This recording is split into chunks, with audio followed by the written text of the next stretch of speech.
Welcome to our video today on the poem from the anthology Checking Out Me History by John Agard.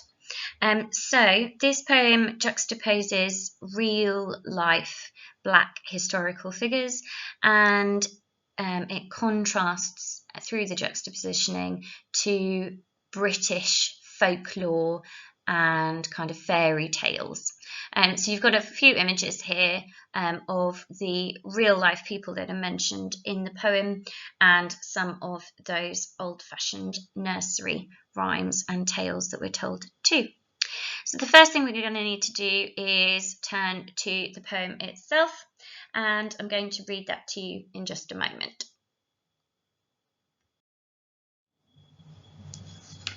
Checking out me history.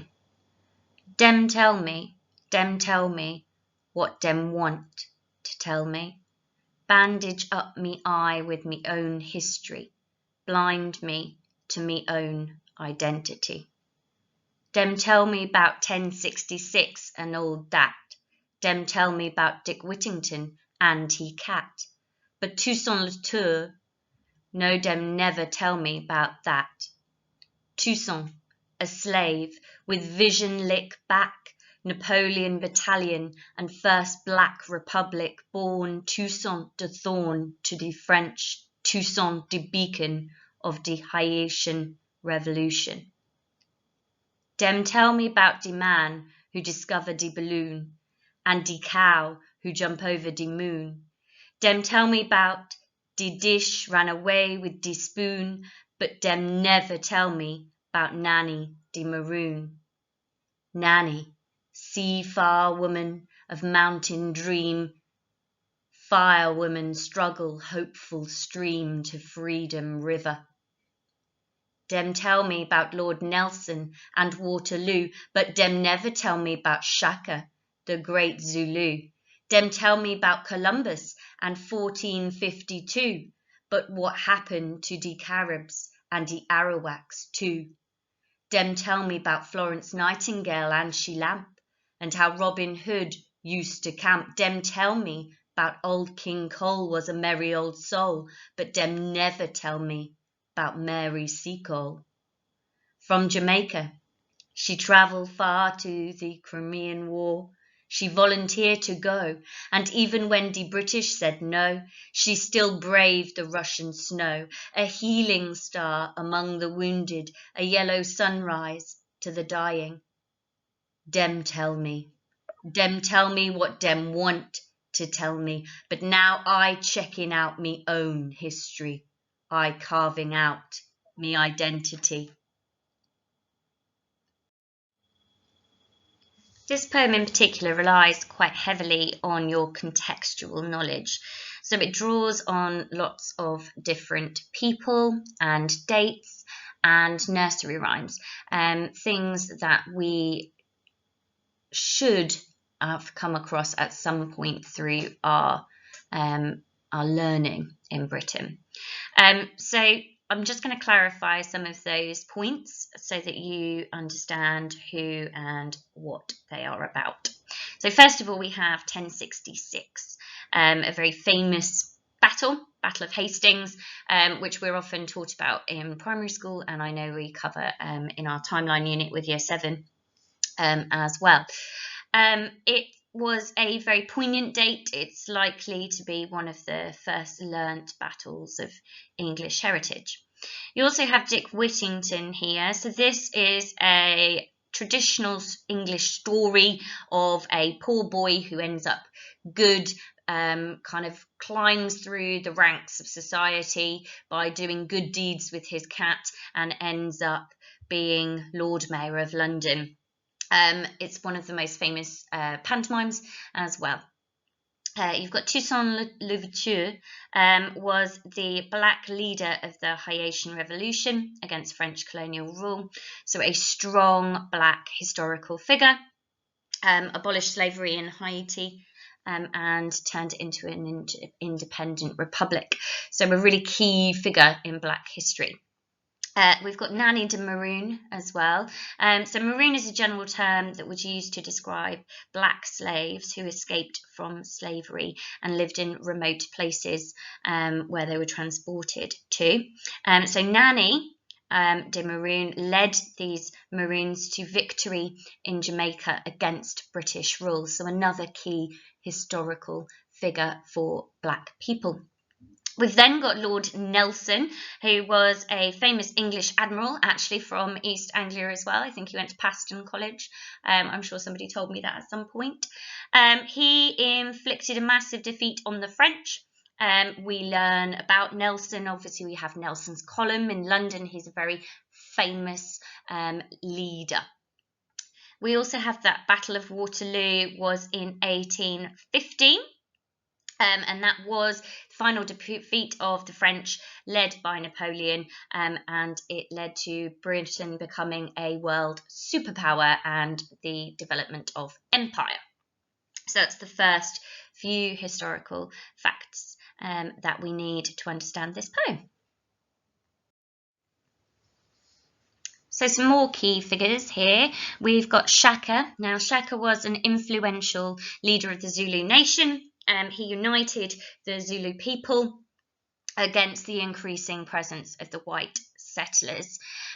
You've got the Caribs and the Arawaks, original inhabitants of the West Indies at the time when Columbus discovered the islands. Obviously, they were the people who were there to start with and became overruled once Columbus landed and took control. They were all killed off either through the war or through exposure to European diseases, which their bodies could not tolerate and have immunity to. Then we have Florence Nightingale, the famous lady with the lamp, a very famous British nurse, obviously white woman, she didn't fight, but went to the Crimean War, and we have hospitals and all sorts of nursing schools dedicated to her. Then we have Robin Hood, who is obviously the legendary English hero, mythologically speaking, apparently famous for stealing from the rich to give to the poor. We are taught about him from quite an early age too. Mary Seacole. Now, Mary Seacole was a Jamaican woman, similar to Florence Nightingale in that she also went to the Crimean War. However, she was a black woman who made a unique contribution to our history. She was actually further towards the battle than people like Florence Nightingale were. She was treated rather poorly and has not been celebrated as strongly as the likes of Florence Nightingale. And this poem obviously deals and confronts that issue. The Crimean War, which both Florence Nightingale and Mary Seacole attended, was 1854 to 56. It was the Russian Empire, so the Ottomans, versus Britain, France, and the Ottomans. Lots of death occurred in the Crimean War, and in particular, Charge of the Light Brigade deals with that particular war too. So there's a link to that. Old King Cole and The Cow Jumped Over the Moon are both nursery rhymes. So Old King Cole was a merry old soul, was a merry old soul, was he, is that one. And The Cow Jumped Over the Moon, When the Dish and the Spoon, obviously are traditional nursery rhymes that we teach small children.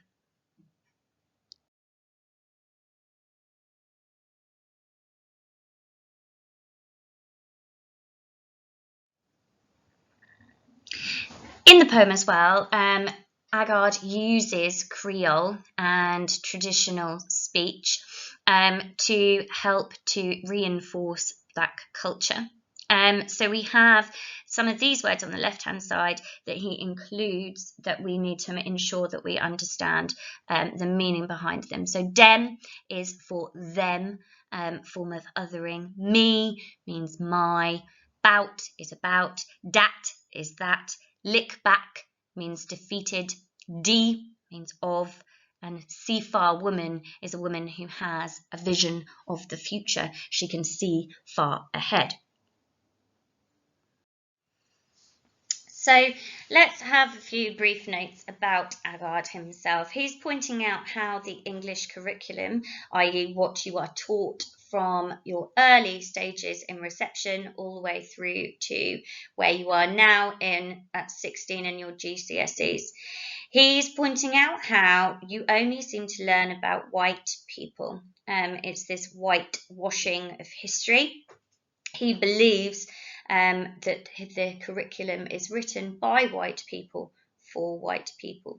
And as a British citizen, obviously he is pointing out that that might not actually be reflective of a true multiracial British culture. He believes also that history in the English curriculum deliberately leaves out information about men and women of colour who deserve more recognition. There is a sense almost of irony here that in writing this poem now, that because it's included in this poetry anthology that's taught to students, that he has in fact completed that mission by making us teach this poem. We start to acknowledge that there are leading figures, black historical figures who have been their memory has been eradicated, and by writing this poem, Agard is ensuring that their legacies are inserted into our psyche.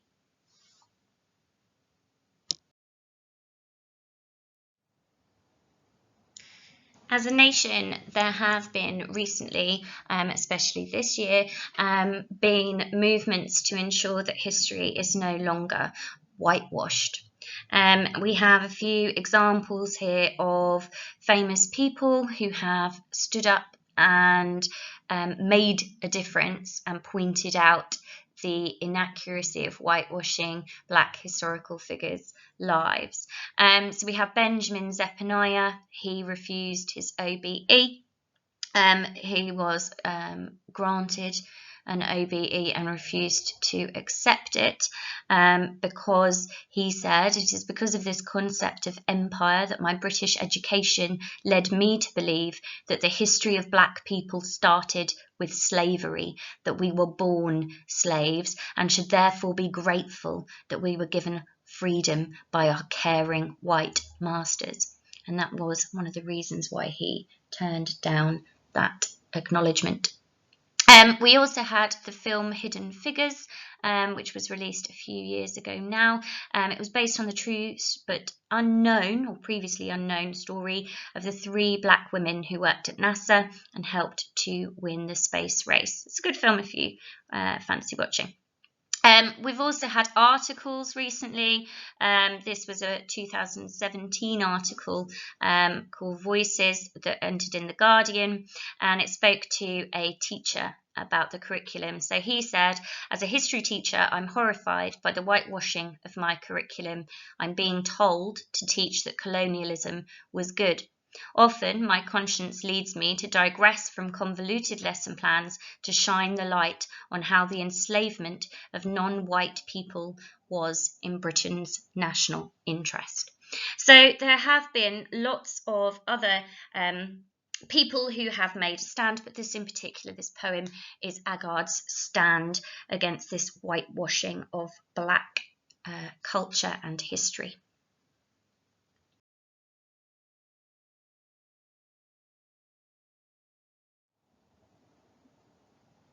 Okay, so let's have a look at stanza 1. Dem tell me what dem want to tell me. We have repetition here. It highlights the control that white people have over history with the repetition of dem, which means them. It's a form of othering that traditionally happens between opposing cultures. These 3 words, so dem tell me, start off each of the stanzas that are left-hand aligned. So you will see structurally that some of the stanzas are inset, okay, and in italics, and all the other stanzas are left aligned, and they all begin with dem tell me. So it's that repetition about white people telling people of colour their history and its inaccuracy. Agard believes that if you control what people learn about the past, then you can control how people think and what they think about themselves. Is that want as well, what them want to tell me. There's a sense of kind of force here and choice as well.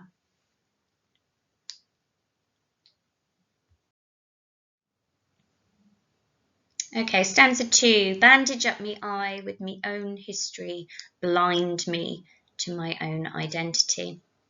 The use of the b sound here creates this angry tone. Bandage up my eye with my own history, blind me to my own identity.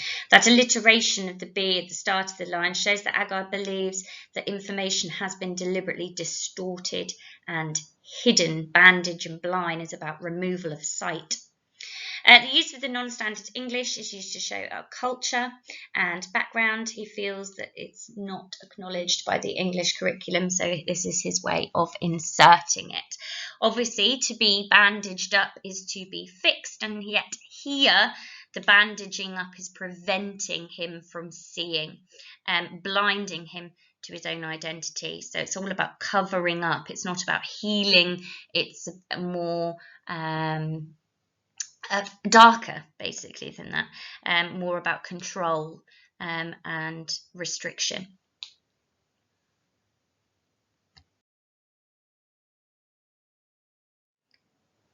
So, stanza 3. Dem tell me about 1066 and all dat. Dem tell me about Dick Whittington and he cat. But Toussaint Louverture, no, dem never tell me about dat. So this quatrain is repeated throughout the poem. In each one, a different famous white figure is mentioned. Each quatrain usually ends with the mention of a black historical figure who isn't then taught about. The childish rhyme shows how he feels about what he's been told about the past. This is why he mentions characters from nursery rhymes and myths, because he's mocking what we are taught about. So he's making a statement here that there are more important things that we could be teaching our young children than silly nursery rhymes about fictional people.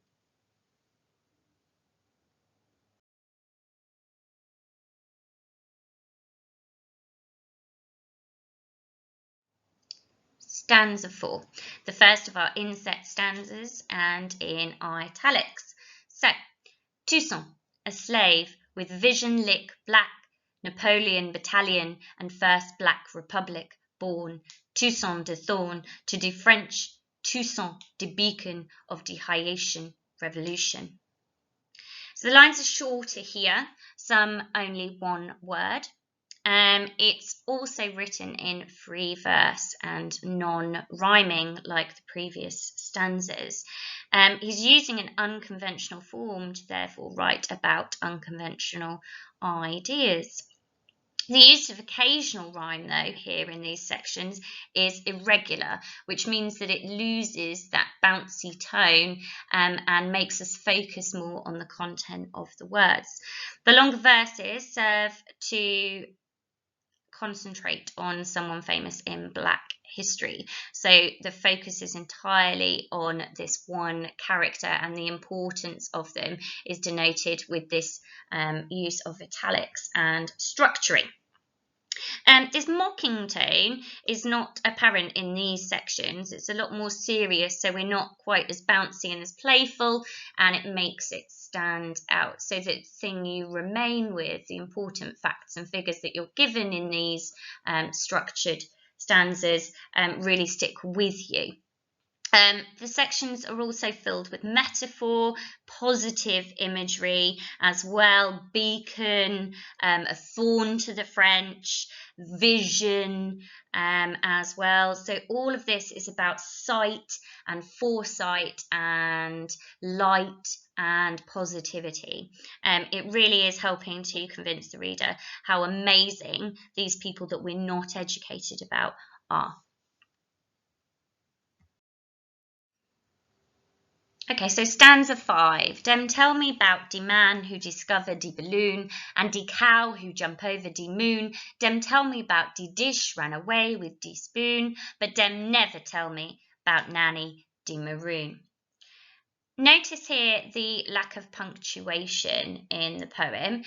You could say that Agard is choosing to reject rules of punctuation. Therefore, it is purposely full of enjambment. The lines move through into one another. There's no restriction enforced by the punctuation. It could therefore represent how he is rejecting punctuation, like he is rejecting the whitewashed version of history too. You also have here the man who discovered the balloon, and the cow who jumps over the moon. Okay, traditional nursery rhymes. This is telling us and informing us that children are taught from a young age these ridiculous, nonsensical stories, and yet again, we are not taught about famous black historical figures, and we're introduced here to Nanny de Maroon. Obviously, the next stanza then that follows on is going to be about her. Stanza 6. Nanny, seafar woman of mountain dream, fire woman struggle, hopeful stream to freedom river. Language here is unusual and original. We've got lots of metaphors here that create really positive imagery of Nanny. She is that seafar woman, the woman that can see into the future and see ahead. Mountain dreams as well. She's the seafar woman of mountain dreams, not just small dreams, but mountainous ones. Fire woman, so that's heat and energy, and destructive in a way. Hopeful stream and freedom river again, so she is the hopeful stream to the freedom river. So she starts everything off according to Agard. So have a look at those metaphors there and make some nice notes about what this stanza tells us about this woman. Notice again the positive imagery here used to describe her. Stanza 7. Dem tell me about Lord Nelson and Waterloo, but dem never tell me about Shaka, the great Zulu. So we have this rhyming here again, quite bouncy, playful feel, actually dealing with quite contentious, I guess, topics here. So we have Lord Nelson and the Battle of Waterloo, which triggered the rise of the British Empire after we defeated the French, which then led to us colonising different countries and taking power across the world. And that's then contrasted here with Shaka, the Zulu warrior who gave freedom to his nations.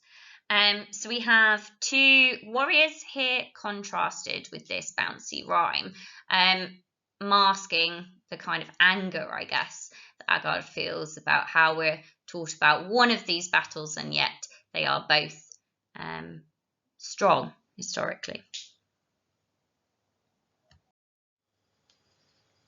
Stanza 8. Dem tell me about Columbus and 1492, but what happened to the Caribs and the Arawaks too. So here we've got this contrast all about how we are told about Columbus and that particular date and the arrival of Western culture into America, and then yet we have the indigenous people, the Caribs and the Arawaks, and that reminder about what happened to them, which we know was their eradication, either through fighting or through disease. And it's that uncomfortable reminder, actually, that we celebrate something, colonial rule, that is not necessarily something to be celebrated. So it's quite awkward. Okay, stanza 9. Dem tell me about Florence Nightingale and she lamp, and how Robin Hood used to camp. Dem tell me about old King Cole was a merry old soul, but dem never tell me about Mary Seacole. So again we have Florence Nightingale, the famous Lady of the Lamp, who is celebrated, as I said, honoured amongst our culture, dedicated, all sorts of things dedicated to her artwork, hospitals, wards, etc. And Robin Hood is another white historical legendary figure with many retellings of his story told across time. Old King Cole obviously is a nursery rhyme, and it's taught to children to chant and sing. And then we have the historical figure of Mary Seacole, directly put in parallel to Florence Nightingale, in that she did not have anywhere near as much recognition, and arguably was in more danger in the Crimean War because she was closer to the front lines.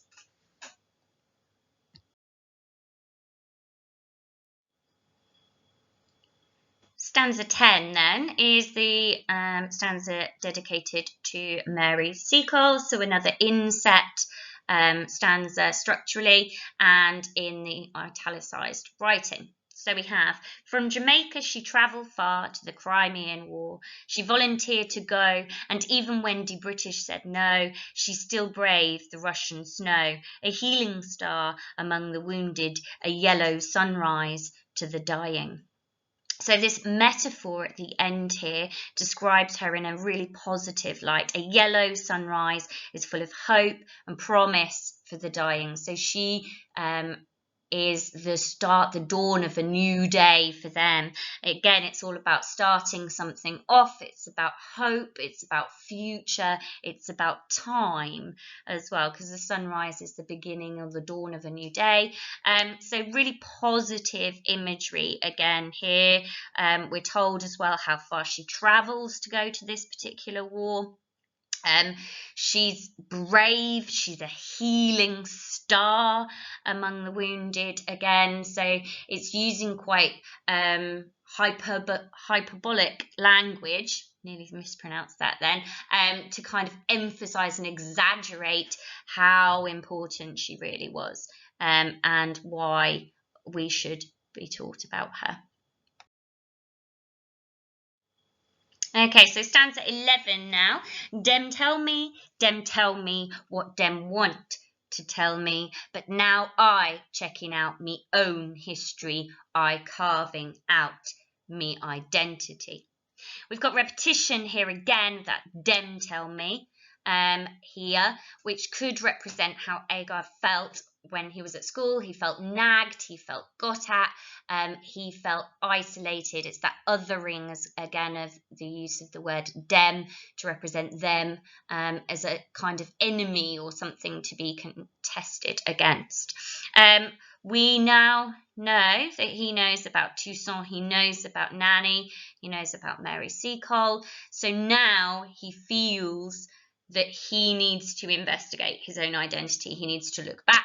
He needs to not necessarily just believe what he's told by them, and he is taking control of his own identity. I carving out my identity. The carving there, that verb, is really strong, and almost aggressive here.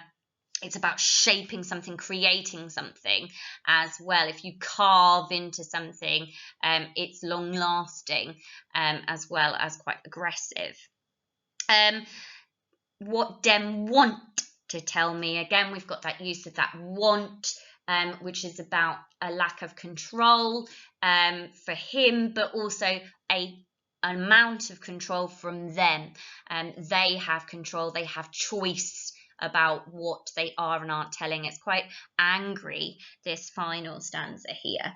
We've lost that kind of bouncy, fun, almost playful rhyming here, to kind of really hammer home that actually it might have sounded quite sing-songy and joyful and playful, but actually this is something that really does anger him. So that contrast between that kind of bouncy, silly, kind of playful rhyme to this final stanza, where he's really particularly quite angry and really hammering that home. So here we have on the right hand side of the screen just a visual, so you can see those inset stanzas that really physically stand out. The use of the italics as well.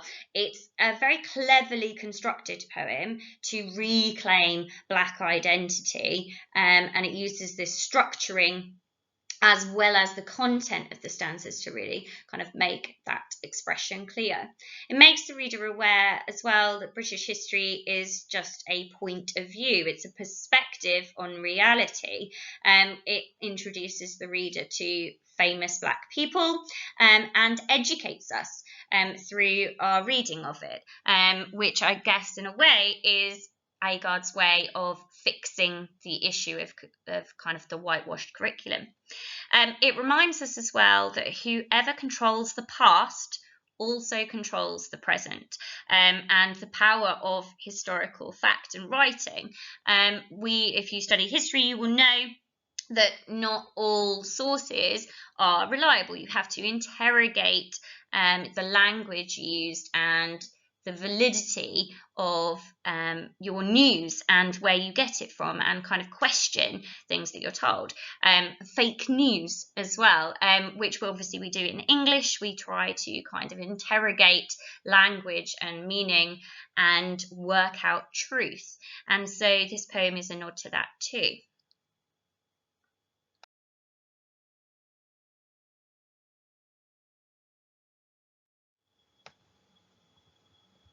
So the poem also cleverly uses these two types of stanzas to show the difference between official and non-official history. And obviously, again, though, this is Agard's interpretation of what is official and what is unofficial, what is fact and what is fiction.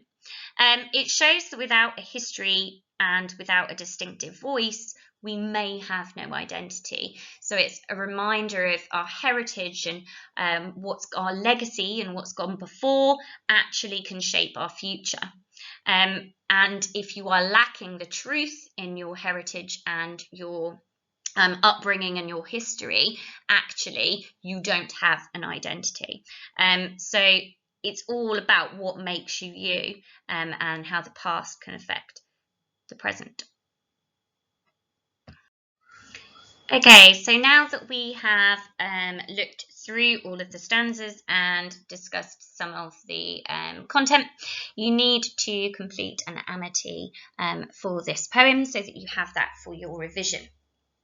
So firstly, you need to make sure that you've got notes on what the poem is about, what the message of the poem is, and a kind of brief summary of what goes on in it. Then your M in Amity is your mood. Is it consistent all the way through? Does it fluctuate or shift or change? And where does that happen? Also, why does the mood shift? What's the meaning or the point behind it? The I in Amity is ideas. So which themes are present here? There is more than one theme in this poem, but picking out those themes will help you to make connections to other poems in the anthology that deal with similar themes. T is techniques. So you have lots in here, just to name a few. There are metaphors, there's repetition, rhyme, juxtapositioning. You need to select 3 quotations and make sure that you know which technique is contained within. And then finally, your response to the poem, which is the why. What does this poem make you think about? Or does it inspire you to do or feel something? What might Agard have intended with this poem? What was his intention? And is it successful? Has he inspired or evoked or enraged? So just sum up your opinion and reflection back on the poem as a result of your reading. Once you've completed the Amity, you are done.